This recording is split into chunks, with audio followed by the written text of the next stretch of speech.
నమస్తే. దేశవ్యాప్తంగా parliament elections హడావిడి అయితే ప్రారంభమైంది.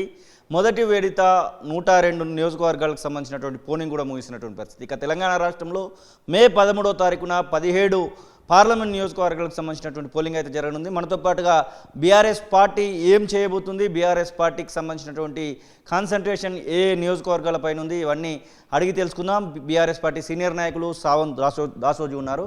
సార్ నమస్తే. ఎట్లా ఉంది అసలు? మొత్తం తిరుగుతున్నట్టున్నారు మీరు కూడా. నిన్నగాక మొన్న తాండూరు, పరిగి ఇట్లా కొన్ని నియోజకవర్గాలు తిరిగి వస్తూ ఉన్నారు.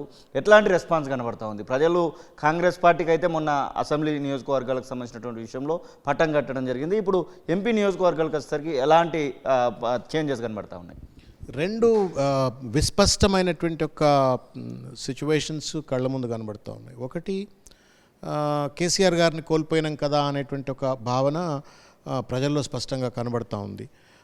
మమ్మల్ని ఒక పెద్దన్న లెక్క ఆదరించినటువంటి ఒక కేసీఆర్ గారు, అన్ని రకాలుగా అభివృద్ధికి తోడ్పడ్డటువంటి ఒక కేసీఆర్ గారు ఇవాళ అధికారంలో లేరు కదా అనేటువంటి ఒక భావన స్పష్టంగా కనబడుతూ ఉంది.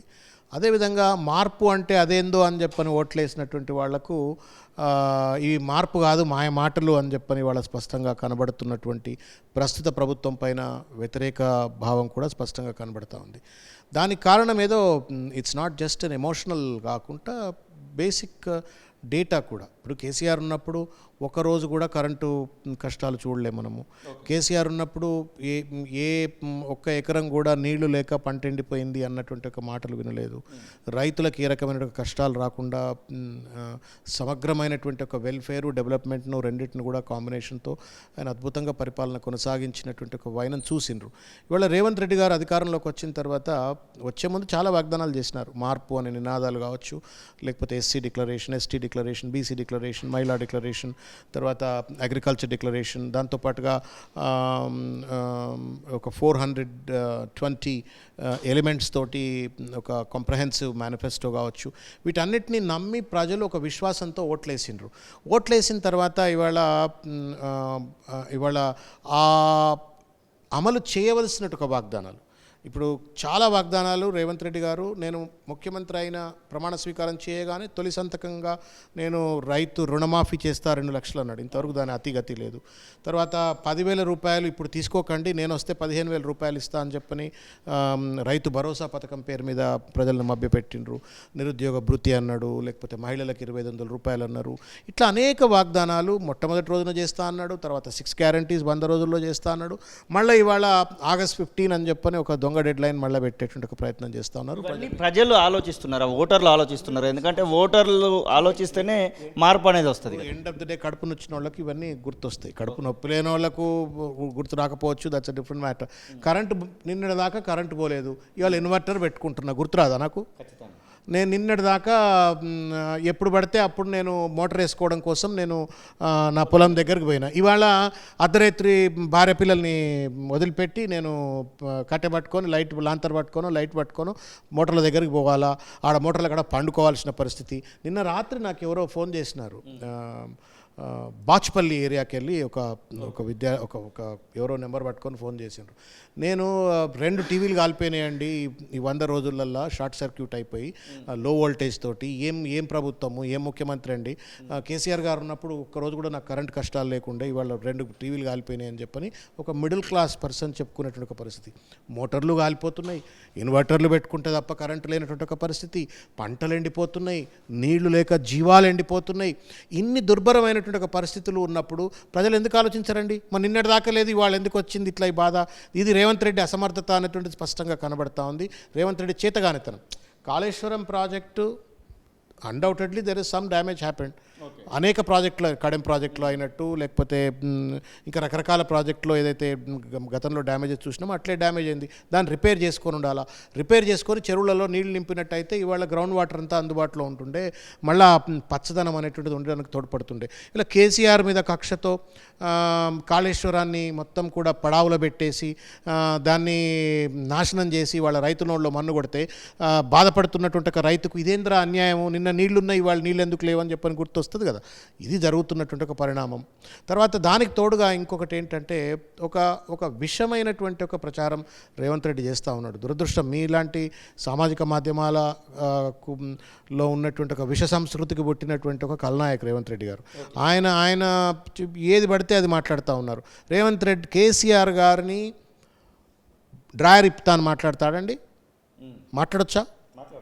అంత అన్యాయంగా ఒక ఉద్యమ నాయకుడిని 60 ఏళ్ళ తెలంగాణ ప్రజల కలను సాకారం చేయటం కోసం తన ప్రాణాన్ని ఫరంగా పెట్టి కొట్లాడినటువంటి ఒక తెలంగాణ ఉద్యమ నాయకుడు 10 సంవత్సరాలు ముఖ్యమంత్రిగా పనిచేసిన ఆయనను నేను చెడ్డిప్పుతా అని చెప్పని మాట్లాడుతాడు. ఒక అభద్రతతో ఆయన ఊగిసలాడుతూ ఇవాళ ప్రజల్లోకి ఒక తప్పుడు సంస్కృతిని ఇవాళ ఆయన రాజకీయ సంస్కృతిని ఆయన ప్రేరేపిస్తూ ఉన్నాడు. ఇవన్నీ చూసిన తర్వాత ప్రజలకు కూడా హెబ్బెట్టు కొట్టినట్టు అనిపిస్తూ ఉంది. ఒక రకమైన బాధ ఉంది, మరో పక్కన ఈ విష సంస్కృతి. నాయకుడు మాజీ ముఖ్యమంత్రి కేసీఆర్ మాట్లాడుతూ 20 మంది ఎమ్మెల్యేలు రావడానికి సిద్ధంగా ఉన్నారని చెప్పిన మరునాడే రాజేంద్రనగర్కి సంబంధించినటువంటి ఎమ్మెల్యే ప్రకాష్ గౌడ్ మారినటువంటి పరిస్థితి. అసలు నిజంగానే 20 మంది కాంటాక్ట్లో ఉన్నారా, లేకపోతే మీ దగ్గర ఉన్నటువంటి 39 మంది ఒకరికొకరుగా ఖాళీ అవుతున్నటువంటి సందర్భం కనబడుతుంది? లాస్ట్కి ఎంతమంది మిగిలే అవకాశం ఉంది అసలు? సరే, ఇప్పుడు ఎవరు టచ్లో ఉన్నారు, ఎవరు చెప్పినారు అన్నది నేను కాదన్నది కేసీఆర్ గారు అన్నారు. వారి స్థాయిలో వారి లెవెల్లో వారికి సమాచారం ఉంటే ఉండొచ్చు. దాని గురించి నేను మాట్లాడలేను. కాదు పోయేవాళ్ళు అంటే ఇప్పుడు ఇవాళ రేవంత్ రెడ్డి నేను చెప్పాను కదా, ఒక అభద్రతకు గురవుతున్నటువంటి వాడు. వెనకటికో సామెత ఉన్నది, చెప్పే శ్రీరంగ నీతులు చేసేవి అడ్డమైన పనులు అన్నట్టు ఇవాళ అడ్డమైన పనులకు పాల్పడుతూ ఉన్నాడు. ఆయనే అన్నాడు, నేను అధికారంలోకి వచ్చిన తర్వాత ఎవరైనా పార్టీ మారేటువంటి ఒక పరిస్థితి ఏర్పడ్డట్టయితే అటువంటి వాళ్ళను రాళ్లతో కొట్టి చంపాలా, నడి రోడ్డు మీద ఉరి తీయాలా అనేటువంటి ఒక రీతిలో చట్టాలను సవరించాలా అని చెప్పినటువంటి ఒక రేవంత్ రెడ్డి ఇవాళ ఆయన చేస్తున్నది ఏంది? ఏం నీతి మాలిన పనిది మరి? నువ్వు అంటే దాని అర్థం ఏంది? Basic nature of Revanth Reddy is to destroy the other political parties. అదే ప్రయత్నం చేసిండు 2016లో. మీరు అందరు దాన్ని ఓటుకు నోటు స్కామ్ అని అనుకుంటారు. అది ఓటుకు నోటు స్కామ్ కాదు, వాస్తవానికి ప్రభుత్వాన్ని కూల్చేటువంటి ఒక స్కామ్ అది. It's a conspiracy. ప్రభుత్వాన్ని కూల్చే కుట్ర అది. ఆయన మీద యాక్చువల్గా సెడేషన్ కేసులు పెట్టాలా, ఎందుకు పెట్టలేదో కేసీఆర్ గారు నాకు తెలియదు, కానీ అట్లా ప్రభుత్వాన్ని కూల్చాలా అనే ప్రయత్నం చేస్తే వాడి మీద సెడేషన్ కేసు పెట్టాలి కదా, దేశద్రోహం కేసు కదా. ప్రభుత్వాన్ని అస్థిరత్వానికి గురి చేయటం అనేటువంటిది దేశద్రోహ కేసు. అది పెట్టకుండా ఏదో ఓటుకు నోటు కేసు పెట్టినట్టున్నారు, సరే కరప్షన్ ఏసీబీ కేసులు పెట్టినట్టున్నారు, whatever it is. So ఆ నేచర్ అనేటువంటిది అట్లాగే you have to destabilise others to be successful అన్నట్టుగా ఆయన వ్యవహరిస్తూ వస్తూ ఉన్నాడు. అదే రేవంత్ రెడ్డి విఘ్నతకు వదిలేటువంటిది. ఇక పార్టీలు అంటారు, నేను కాంగ్రెస్ పార్టీలో కూడా చూసినాను. 5 ఎమ్మెల్యేలు ఉన్న కాంగ్రెస్ పార్టీని చూసినాను, 11 మంది ఎమ్మెల్యేలు ఉన్న కాంగ్రెస్ పార్టీని చూసినా, ఇవాళ 64 మంది ఎమ్మెల్యేలు ఉన్న కాంగ్రెస్ పార్టీని చూసినాం. 3 ఎంపీలు ఉన్న బీజేపీని చూసినాం, 300 ఎంపీలు ఉన్న బీజేపీని చూస్తూ ఉన్నాం. ఒకసారి ఓడిపోయినంత మాత్రాన ఇక పార్టీ పని అయిపోయింది, ఆగమైపోయింది అనుకుంటే అది చిల్లరతనం. ఒక్కొక్క రాజకీయ పార్టీకి ఒక్కొక్క సిద్ధాంతం ఉంటుంది. ఆ సిద్ధాంతానికి ఆకర్షితులై పనిచేసేటువంటి వాళ్ళు ఉంటారు. ఇవాళ కేసీఆర్ అనేటువంటి ఆయన ఒక towering personality. Is undoubtedly a remarkable individual who was Born on this land. ఈ గడ్డ మీద పుట్టినటువంటి ఒక ఆణిముత్యం కేసీఆర్ గారు. కేసీఆర్ గారు పడ్డ కష్టం, ఒక ఉద్యమ నాయకుడిగా తెలంగాణ సాధించడం కోసం పడ్డ కష్టం తెలంగాణ సమాజానికి తెలుసు. తర్వాత గత 10 ఏళ్ళు అధికారం కోల్పోవచ్చు కదా. ఇదే సందర్భంలో శ్రావణ్ దాసోజు గురించి కూడా మాట్లాడుకోవాలి. ఎందుకంటే గొడ్డు కష్టం అంతా చేసి చివరి వరకు ఏది తీసుకోలేకపోతున్నారు అనేటువంటి ఒక భావన మీ అభిమానుల్లో, మీరు ప్రొఫెసర్గా పనిచేసినటువంటి సందర్భంలో మీ స్టూడెంట్స్లో చాలా మందిలో కనబడుతూ ఉంది. వారు ఎప్పుడైనా కలిసినప్పుడు అసలు శ్రావణ్ పరిస్థితి ఏంది అనేటువంటి ఒక భావన వాళ్ళ నుంచి మాకు వస్తున్నటువంటి సందర్భం అయితే కనబడుతుంది. ప్రజారాజ్యం నుంచి కానివ్వండి, తెలంగాణ ఉద్యమం కానివ్వండి, అటు బీఆర్ఎస్ పార్టీ కానివ్వండి, తర్వాత కాంగ్రెస్, ఆ తర్వాత కొద్ది రోజుల పాటు బీజేపీ, ఇప్పుడు మళ్ళీ బీఆర్ఎస్ పార్టీలో ఉన్నారు. బీఆర్ఎస్ పార్టీ ఎమ్మెల్సీ ఇచ్చింది అని సంతోషపడే ఆ తరుణంలో అది గవర్నర్ అక్కడ యాక్సెప్ట్ చేయకపోవడం వల్ల మళ్ళీ హైకోర్టు వరకు వెళ్ళి చివరికి ఏదో జరిగినటువంటి సందర్భం అయితే ఉంది. అది ఇంకా ఏమవుతుంది అనేది సందిగ్ధతనే కొనసాగుతుంది. ఇదే సందర్భంలో ఇక్కడ ఉన్నటువంటి ఖైరతాబాద్ సీటు పక్కాగా ఖాళీ అవ్వడానికి అవకాశాన్ని క్రియేట్ చేస్తున్నారు. హైకోర్టు అయినా కానివ్వండి, అనర్హత వేటు వేసేటువంటి అవకాశం దానం నాగేందర్ పైన కనబడతా ఉంది. మీరు గతంలో అదే ప్రాంతం నుంచి పోటీ చేసినటువంటి సందర్భం ఉంది కాబట్టి అలాంటి అవకాశాన్ని ఏమైనా తీసుకోబోతున్నారా? ఖైరతాబాద్ బీఆర్ఎస్ అభ్యర్థిగా ముందుకు పోవడానికి అడగడము, అలాగే ఎప్పుడైనా అనిపించిందా ఈ యొక్క 22 దశాబ్దాల ఈ జీవితాన్ని ఒక రకంగా వదిలేశాను, డిస్టర్బ్ అయ్యానటువంటి భావన ఎప్పుడైనా కలిగిందా? అఫ్కోర్స్ భిన్నమైనటువంటి సంఘర్షణల సమాహారమే జీవితము. నేను ఏదో ప్రజలకు సేవ చేయాలనుకొని చాలామంది ఇప్పుడు ఉద్యోగాలు వదిలిపెట్టి మేము రాజకీయాలకు వచ్చినాము అని చెప్తాను. నేను 41 సంవత్సరాల వయసులో ఉద్యోగాన్ని వదిలిపెట్టి పాలిటిక్స్లోకి వచ్చాను. And that to a global corporate కెరియర్ను, లక్షల రూపాయల జీతాన్ని, ఒక లగ్జూరియస్ కార్పొరేట్ క్యారియర్ను వదిలిపెట్టి, కంఫర్టబుల్ లైఫ్ను వదిలిపెట్టి మోస్ట్ అన్కంఫర్టబుల్, అన్ప్రిడిక్టబుల్, అన్సర్టైన్ ప్రపంచంలోకి అడుగుపెట్టాను. సరే, ఆ రోజు చిరంజీవి గారు, పవన్ కళ్యాణ్ గారు ఔదంతంతో. సో పార్టీలు మారుడు అనేది చాలామంది అంటుంటారు, అక్కడిక్కడ తిడుతూనే ఉంటారు కూడా. ఇప్పుడు సోషల్ మీడియాలో ఇష్టం వచ్చినట్టు తిడుతూనే పార్టీలు మారాలా అని చెప్పని ఎవరు అనుకోరు.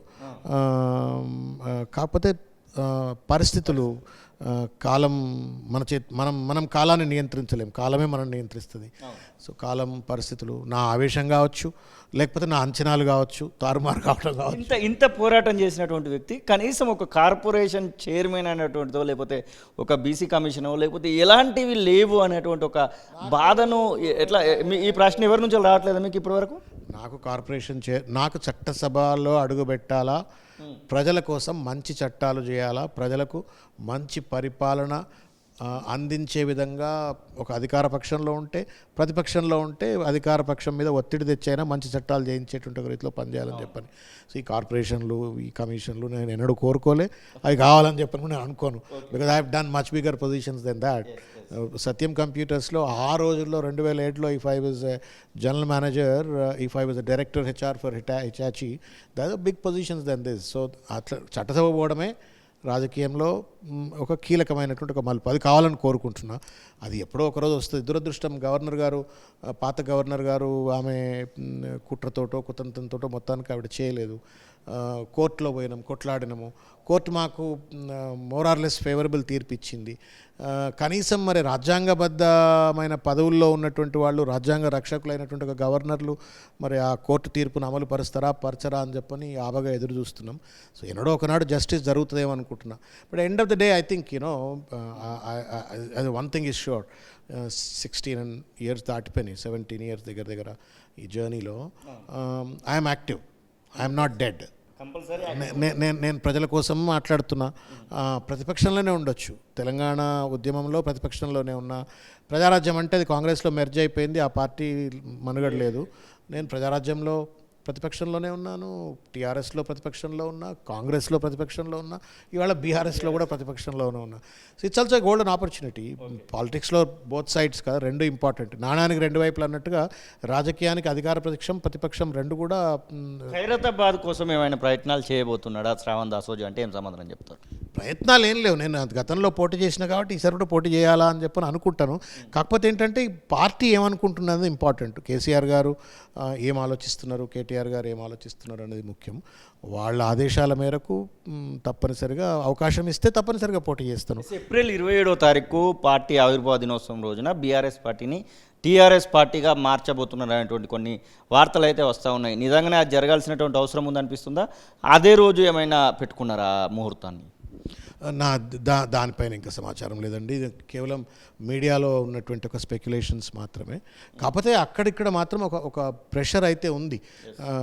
టీఆర్ఎస్గా మారితేనే బాగుంటుందేమో అనేటువంటిది ఒక భావన చాలామంది కార్యకర్తల్లో ఉంది, ప్రజల్లో కూడా ఉంది. కాబట్టి మరి కేసీఆర్ గారు అన్నీ తెలిసినటువంటి ఒక నాయకులు వారు ఏం ఆలోచిస్తున్నారో we have to wait and watch. అధినేతకు సంబంధించినటువంటి బస్సు యాత్ర కూడా ప్రారంభించబోతున్నారు. ఏప్రిల్ 22 నుంచి ఈ ఎలక్షన్కి సంబంధించినటువంటి సమరంలో బస్సు యాత్ర రూపకంగా వెళ్ళబోతున్నారు. దానిలో ముఖ్యంగా ఎలాంటి విషయాలను ముందుకు తీసుకోబోతున్నారు? ప్రతిసారి మేనిఫెస్టో రూపకంగా వచ్చేటువంటి బీఆర్ఎస్ పార్టీ ఇప్పటి వరకు ఎలాంటి ప్రకటన చేయలేదు. కనీసం ఈ పార్లమెంట్ నియోజకవర్గాలలో మేము ఏం చేయబోతున్నటువంటి విషయాన్ని కనీసం ఎక్కడ ప్రస్తావించట్లేదు కదా. స్థానికంగా పోటీలో ఉన్నటువంటి ఆయా పార్లమెంట్ సభ్యులు వాళ్ళ నియోజకవర్గాలలో వాళ్ళు ఎంపీలుగా గెలిస్తే ఏం చేయాలా, ఏం చేస్తాం అనేటువంటిది వాళ్ళు స్థానికంగా మేనిఫెస్టో ఇస్తూ ఉన్నారు. But as a party, because we're not going to be in power in Delhi, so as a party to release a national manifesto it doesn't make sense. But constituency specific candidates will certainly talk about, మేము అధికారంలోకి వస్తే ఇచ్చేస్తామని చెప్తున్నారు. అది కన్స్ట్రక్టివ్గా మీ ముందు కనబడుతుంది. రెండవది, bus యాత్రలో ఏం చెప్పాలా, ఏం చెప్తున్నామనేది మీకు ఇంతకుముందు చెప్పినట్టుగానే, ఒకటి కేసీఆర్ గారు తన 10 సంవత్సరాల కాలంలో సాధించినటువంటి ఒక ప్రగతి, రెండు ఈ 5 నెలల్లోనే రేవంత్ రెడ్డి గారి ప్రభుత్వం చేస్తున్నటువంటి ఒక మూర్ఖమైనటువంటి ఒక పరిపాలన, తద్వారా ప్రజలు పడుతున్నటువంటి ఒక బాధలు, ప్రజల బాధలను ఎత్తి చూపుతూ, ప్రజల కష్టాలను ఎత్తి చూపుతూ తెలంగాణను కాపాడుకోవడం, తెలంగాణ అస్తిత్వాన్ని మనం కొట్లాడి తెచ్చుకున్నాం. తెలంగాణ ఇదేదో ఆషామాషి స్టేట్ కాదు. ఇది ఈ స్టేట్ను రిమార్కబుల్గా వరి పండిస్తే కష్టం అనుకున్నటువంటి ఒక స్టేట్లో ఇవాళ వరి కంట్రీలో టాప్ ప్రొడక్షన్గా కేసీఆర్ తీర్చిదిద్దు. అటువంటి స్టేట్ ఇవాళ పంటలు ఎండిపోయే పరిస్థితికి వచ్చింది. దీన్ని మనం కాపాడుకోవాలా. కాబట్టి తెలంగాణ ప్రగతిని కాపాడుకోవాలా, తెలంగాణ అస్తిత్వాన్ని కాపాడుకోవాలా, గతంలో సాధించినటువంటి ఒక అభివృద్ధిని మళ్ళా కూడా